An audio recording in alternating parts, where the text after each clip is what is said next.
Hey, what's up? My name is Eric. Today, we are learning how to butcher a chicken.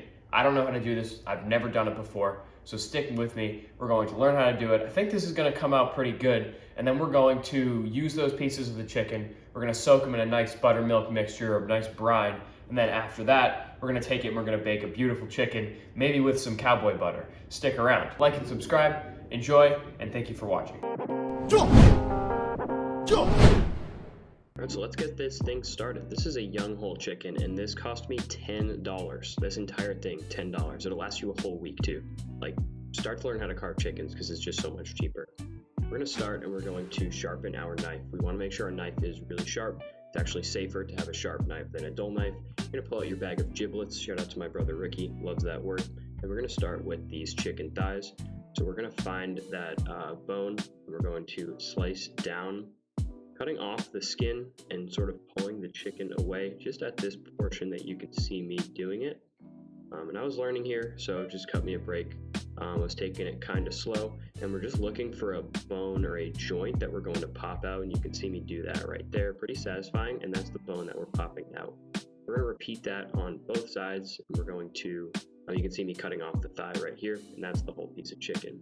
Adding both of those to our pan, and we're going to do the wings. And to do this, we want to flip our chicken onto the other side. You can find the shoulder blade and sort of cut down from there. Be a little more aggressive with this. They're kind of weaker. And then you're just going to want to pop that out, cut it off, and that's your wing. I'm going to do this on both sides. You can see me doing it on this one again, and that's a fully functioning chicken wing right there. That's where they come from, folks. Thank them for your football Sundays. Now we're going to flip it over, and we're going to make 2 cuts along each side of the breastbone. So that's the bone right in the middle right there. And then we're going to cut the chicken breast down, sort of pulling away once again. This was not my cleanest attempt at doing this. The other side was much better, but just make sure you hold on to that chicken breast and pull away as you are cutting. That was the best thing I learned. You can see I had to sort of break a bone right there to cut it off. So this side was much cleaner after I had sort of learned the technique of doing it. You want to make sure you're pulling away. I got much more meat off the bone this time and didn't lose any chicken tenders there. So that was pretty sweet to see my riches of my labor. And then I'm just sort of cutting off a little bit of excess skin on the bottom half of the side. Later on in this video, I'll show you how you can use this in your air fryer and make a delicious sort of like chicken skin chip. Actually, I'm not going to show you how to do it, but you can see how they come out. You don't want to waste the skin is my point. It's delicious and can come out really good. And then I'm just going to carve off a little bit of the excess meat that I saw on here, and I'll save that for a rainy day in my fridge. Use that. You're going to freeze the rest of the carcass. You don't want to waste that. You can use that to make a delicious chicken stock. I'll show you how to do that later. Now I'm filling up a bowl with all of the chicken. I'm filling up with buttermilk, just enough to cover all of the chicken. Some pickle juice. Then we're adding some salt and some Old Bay seasoning. Mix that around, and you're just going to let this sit for probably between 8 to 24 hours. I did leave it in a little longer than that, but you don't want to. Here's that chip that I was talking about, like absolutely delicious. I'm telling you, do not throw away chicken skin. It's incredible. We're going to start with this cowboy butter now, and we're putting shallots onto a pan with some butter. Once those are brown and soft, you're going to add your garlic.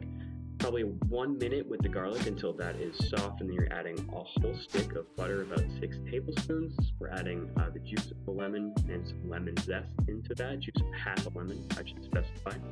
A spoonful of Dijon mustard, mix that around. You're adding some seasonings, that's cayenne pepper, smoked paprika, and salt. Then you're adding your herbs, chives, thyme, and chili flakes. We're going to mix that around, and that's done. It's been about 24 hours at this point. I'm going to take all of my chicken out of the mixture, and then we are going to dry all of this off. You don't want any of that chicken left over, or that brine left over, I should specify. We're adding cowboy butter on half of these to see how they come out, and we're going to test it. So make sure you cover them fully on each side. And the other half of the chicken, I'm just doing the basic salt, pepper, garlic, and a little bit of vegetable oil. We have our oven preheated to 425 degrees. We're putting a probe in that. We're cooking this chicken until it is 165 degrees internal. That'll ensure it's good and juicy. Both marinated in the same thing. Both spent the same amount of time. Both cut the exact same. This is our cowboy butter chicken. This is our non-cowboy butter chicken. Drop in right off the piece. See, it's perfectly cooked in the middle. Non-cowboy butter chicken. Yeah. I mean, as I thought, the Cowboy Butter chicken blows the non-Cowboy Butter chicken out of the water. And its reward is I'm gonna make a sandwich with it. I mean, that flavor on the chicken is unreal. I have some toast that I also put Cowboy Butter on.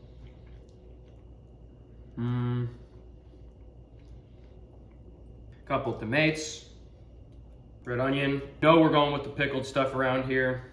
Beautiful. Pickles. And last but not least, a heaping pile, coleslaw. I just gotta make sure I keep all that on there. Nice.